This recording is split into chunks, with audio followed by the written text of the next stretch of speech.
Hello, I'm Carley Divish here on 99.1 WIUX LP Bloomington to talk on the new show Hoosiers. It's a show about people around IU and the ones who make IU run behind the scenes. So my first guest today is Rahul Shrivastav, the executive director of IU Dining. Hey, thanks for coming in today. It's my pleasure. So let's get right into it. What led you to become the executive director? My passion for food. I really enjoy food. So I was in hospitality, working with hotels and restaurants. I started off as a chef, got into hotel, food and beverage, worked a lot of catering, did a lot of restaurant work. And then I went to Penn State and realized it's awesome to work with students. I was there for 10 years. From there, I went to Michigan. And from Michigan, I came to Indiana University 2 years, 3 months ago. So that's what led me here. So you moved here recently. Yes. Okay, you mentioned that you worked with catering. Yeah. What's like the most outlandish place you ever catered? The most outlandish place I've ever catered. Beaver Stadium, the Penn State Stadium, Michigan Big House. Those that's are two very awesome. important places. And then catered at a dam once, a water dam. A So water that was one of the dam. important places to do that. But weddings nowadays, you young folks need to know this. Weddings are taking place in the barns, and most catering happens there. So that's become the hot and trendy place. So that's something to look at right now. So I think I've been to a few barn weddings. Yeah. They're nice. yes, Yeah. Okay, well, thanks for the advice. my pleasure. You said you moved here recently, like a little over 2 years ago. What's your favorite thing that you've done since coming to IU Dining? What's my favorite thing that I've done? Work related, my favorite thing that I've done is we've gone to scratch cooking. Okay, So, yeah. Work related scratch cooking. So, scratch cooking is taking the ingredient right from the farm and putting it to your table and not having it processed by other third party people. For example, if you go to the grocery store, you can always find pre cooked meats. That's true. So that was something that was being served here, and we changed that around. That was one of my favorite things that we've done here. Yeah, Cut I up, like that. Processed our own vegetables and foods. That's something we've done here that I'm very excited about. Do you source these foods and vegetables from local vendors, or does IU have their own farm that they get things from? IU does have its own farm that came into existence. We use almost everything from that farm. Unfortunately, one farm cannot support the amount of students we feed. That makes sense. So we have to source from all around the country. But 19.5% of our purchases is local. Okay. It affects local businesses. It affects local farmers. It affects local folks around the area. When we started here, it was about 6.8%, and we moved That's to a 19.5%. big rise. Yes, Yeah. so we're pretty excited about that. That's one of our big areas that we're working on. We are working further to make more impact on our local economy here. So do you have a goal, like 50% or something? I know that's a lot. You're right. We do need to have goals in that area. So right now, we are assessing where we are at and how much can we grow. I would love to grow 50% by 2025. I would love to do that for local businesses. That's very important for me. I mean, like, that's very important for me. It's very important for students. That's very important for Indiana University, since we are Indiana University. That's true. Big farming state. Yeah, big farming state and big local, and having an impact on the economy of Indiana. And that actually flourishes farmers around us. That actually flourishes producers around us. I'll give you an example. We've started using Brown County coffee at the Union, IMU. Okay. I think Sugar I've and seen Spice that. serves that. Yeah, First of all, it's amazing coffee, right? that's true. Second of all, they're IU grads out of Brown County. Nick Oh, really? and his wife. That's And awesome. They love having us as a customer. They put forward a lot of effort and a lot of focus on us. So we really enjoy that. We really enjoy that partnership. We really enjoy helping them out. We really enjoy growing them as a business as well. And I'll give you another example. Fisher Farm, Dave Fisher. All our ground beef comes from Dave Fisher. Okay. His business has Wow. grown. We are his biggest client. His beef gets bet. served It's in huge. fine dining restaurants in Indianapolis. Oh, so this is fancy This is meat. big. Yeah. Yeah. So this is big. All the great restaurants here boast of Fisher Farm meats. So we do that, and he's grateful to us. If you want to meet him, he's here once every 2 weeks. Oh, okay. Looking up Just the like my stuff. show, once Yeah. every 2 weeks. Yeah, we can. Yeah, if you want to meet him, he'll be over here to talk about it. So yeah, that's another area that we love sourcing locally. That's one of our most important areas. Oh, yeah. And it's good for the environment, too. Yes, it is. The food does not have to travel far away from you. So what I've read somewhere, the average food on a plate travels about 2,000 miles or something like that That's a before getting lot. it to you. And if I can cut it down by 5 to 50 miles, it makes a difference. Oh, yeah, totally. I completely see that because when people eat pineapples, like those don't grow in Indiana. Those are grown in Hawaii or something. Well, that's a good point that you make, and we have to have pineapples on our buffets because we serve a diverse constituent of people. Yeah, So they have diverse choices.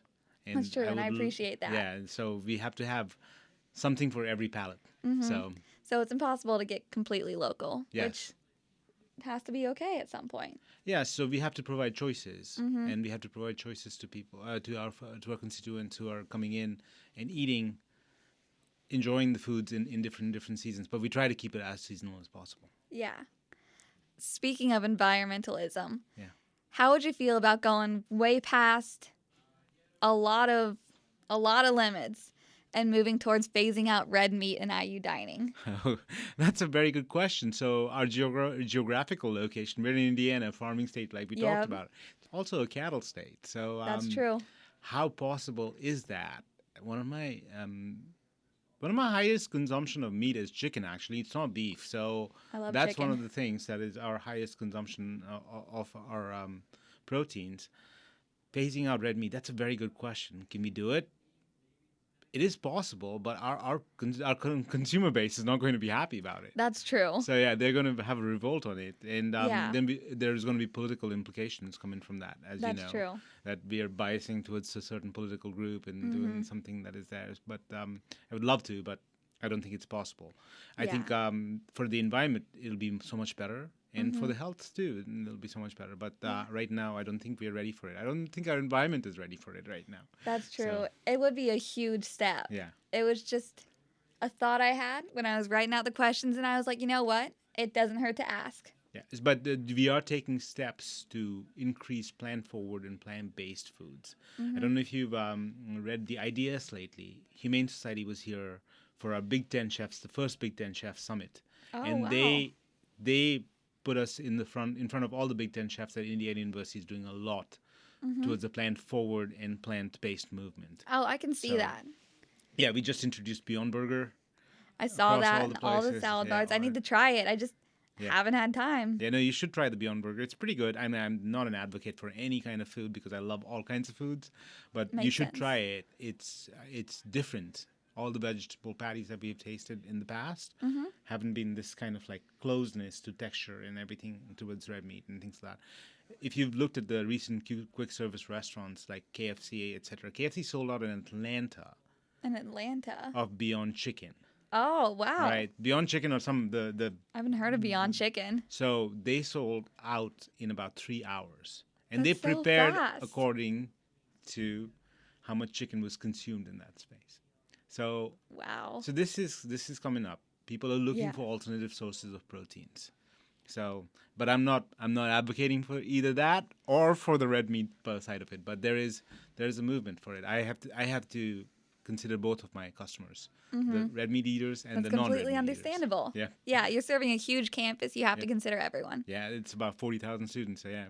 Yeah, They would come and eat with me almost every day. So that's true. Along with that, who decides what food IU serves in general? okay, so we actually sit down with a student body called the Meal Plan Committee, and every 2 weeks. That's so Okay, often. so every 2 weeks, but we don't decide there. But from there, we start picking up trends. We go to conferences, meet with other food service directors across the nation. We pick up trends from there. We see what a consumer is asking for, what a customer is asking for, what kind of trends. We have a feedback system called Text and Tell, which they'll tell us, hey, we love egg fouillon. Please bring that back. So we'll be, all right, you got it. And we like bibimbap. Please give us that. Yeah. So if we see a trend, like once you get it once, then you're like, okay, just one person may want it. But if you start seeing trends, like if you're getting 10, 15 people asking for it, then we start investing chef time. So That makes sense. we have to create recipes. We have to source out that food from every direction. Every ingredient has to scratch cooking. Remember the scratch Yep. cooking piece of it? So it cannot be pre-cooked in a packet and heated. Panera does that. I'm sorry, I can say that, but Panera does that. They pre-cooked in a packet. Olive Garden does the same thing, pre-cooked in a packet. We cannot do that. We have to cook from scratch. We've got your nutrition in our hands. That's very important to us. That's one of my passions right from the beginning, and that's why we do what we do. And and then the chefs get together, they plan out the recipes, plan out the menus, and they put that together. And all us chefs are American Culinary Federation certified. That's cool. Yeah. Yeah. Do you think IU's ever gonna go for a Michelin star because of the scratch cooking? Yes, we would love to go for a Michelin. I don't know if you know, we do have some very, very talented chefs. Oh, I believe that. All the food's so good. Yeah. So our one of our chefs just won the chef competition for Bloomington. His name is David Talent. He's that's the so cool. number one chef in Bloomington. So that is who we have. We would love to go for a Michelin star. Once we get a nice restaurant, we would love to go for a Michelin star. I just know about that because I'm just slightly obsessed with cooking shows. Good. Just a little bit. Yeah. Good. You should be. Cooking is one of the most important skills in life. Moving to a dorm without a kitchen has been sad. Yeah, so yeah, that's something we plan on doing in future, that our chefs do YouTube videos where they direct how to cook. For people who are food insecure, and how to treat ingredients that are not very expensive, that can easily be acquired and cooked together pretty well. I love that. That's awesome. We got to move on now. Yeah, so I guess we're going back to sustainability. Yeah. What's IU doing to move towards being more sustainable other than just scratch cooking and local Scratch cooking, farmers? local, two things, very sustainable. We're using compostable wherever we can, as much as we can. We've moved to completely compostable dinnerware, silverware, and glassware, plasticware. So everything is compostable. Second part is we are using the local farm, and we actually found a person who composts called Green Earth. And we are actually working with him. He takes our compost, he turns it in soil, and he brings it back to farm. So it's a closed loop, and we use that farm food right in dining. So that's one of the closed loop systems that we have right now. What else are we doing for sustainability? We work very closely with Sustain IU. Okay. And I know about them. Yeah, so we are looking to base off a plan and a program, a structured and a systematic plan and a program where we can source food, we can source the right kind of food, the local, and how we impact everything, and make that a very systematic way so that the economy and everybody gets affected through that. The last thing that we do is we treat our energy sources very, very with a lot of respect. For example, if you leave the gas running, you're wasting a lot of stuff. So we treat those areas with a lot of respect. So that's one thing we do to save our energy. And we take part in the energy challenge that IU has. And that's true. We develop those habits in our areas and things like that. And when we look for renovations, we look to bring in energy saving efficiencies as much as we can. Okay, yeah. That's awesome. So since you've been here, what are big changes that have been made to improve IU's food output or waste output? Composting for one. We've got composting in all the dining halls everywhere. We're moving into the cafes now. Yeah, that's awesome. We've got composting in the IMU. And the second thing is we've changed our allergen information. We've started labeling all the items with the top 8 allergens, so that students who are suffering with allergies can recognize those top 8 allergens in that. I was at Sugar and Spice the other day with my friend who has a peanut allergy, and she was like, oh yeah, I know exactly what cookies I can get and what cookies I can't get. Yeah. And that was great. So yeah, that is something we've done. We've got a great systems team. We created a systems team in this way. We didn't have a systems team. Oh, wow. We created a systems team that goes into our menu database and trades all these items for different allergies, goes through ingredients, goes through micro ingredients. For example, Dijonnaise has alcohol in it. Oh. And that's a mustard, right? Yeah. And so it has Chardonnay in it, right? So nobody recognizes that, but some people cannot have alcohol. Religious preferences, they don't want to have alcohol, but we can label that on a mustard like that and things like that, so that we can put that stuff forward. In Net Nutrition, if you ever get a chance to go to Net Nutrition, do that. It's on our website, diningatindiana.edu. Okay, yeah, I'll check it out. Yep. Thanks. Are there any movements taking place that excite you in the food industry right now? Yeah, so the best movement that excites me about the food industry is how much we've gone back to the basic styles of cooking, Mm-hmm. like cooking from scratch, going back to the farms, talking to the farmers. I'm very close friends with Dr. James Farmer. That's not fun. His name is Dr. James Farmer. Oh, I love and that. he runs the farm. He's so good at it. And we talk together. We plan menus out according to what he's planting on seeds. So that's one movement So in cool. food industry that is so solid. Plan forward. I'm pretty excited about the plan forward movement. I know you Mm-hmm. asked that question about. I cannot be biased, but I'm excited about the plan forward movement because it's very important to have vegetables in our That's diet, true. in our location.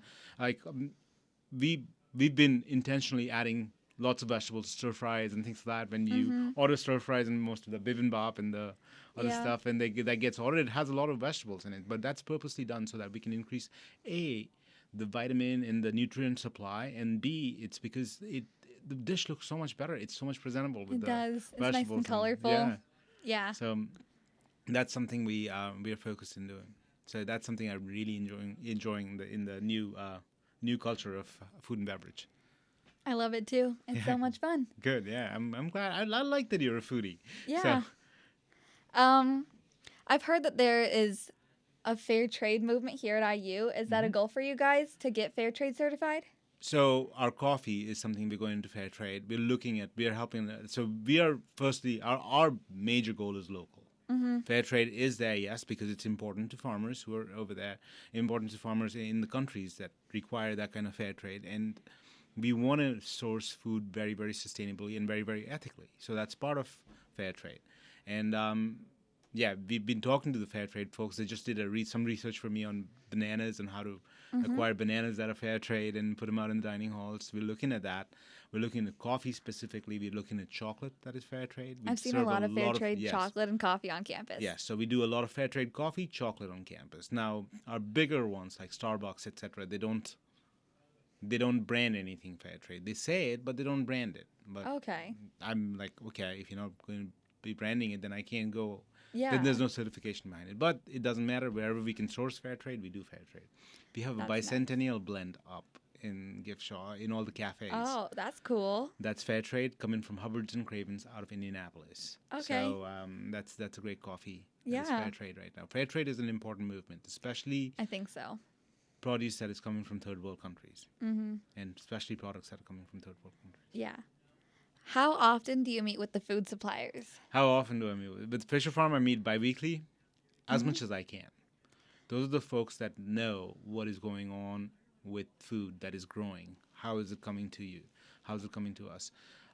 My chefs meet more than I do because they're planning the menus out That and makes things like that. The sense. chefs of IU Dining, they're the ones who are like sitting with them. But I meet with them to understand what their needs are. What can I do to help them supply food to IU Dining, Indiana University better, to get here better? So, for example, when we moved to compostable, we went through it through one of our food suppliers, the dinnerware and everything else. So Yeah. we found them through our food supplier, and we said we want this because this is a company we believe in. World-centric is who we get that from, and we meet with them and we plan out big strategies and how the future is going to look like and what are we going to do to supply better food for our students. Yeah, well, that sounds awesome. Okay, I Thank think you. it's time for the last question. Okay. What goals does IU Dining have for the future? IU Dining's goals are clear. We want to provide you highly nutritious food that is available, that helps students to study better, to develop communities better. That's IU Dining's basic goal. We want to align with Indiana University's goal, better for you, and for a better future. That's where we are. So IU Dining's goal for the future is to provide the best food available to our students.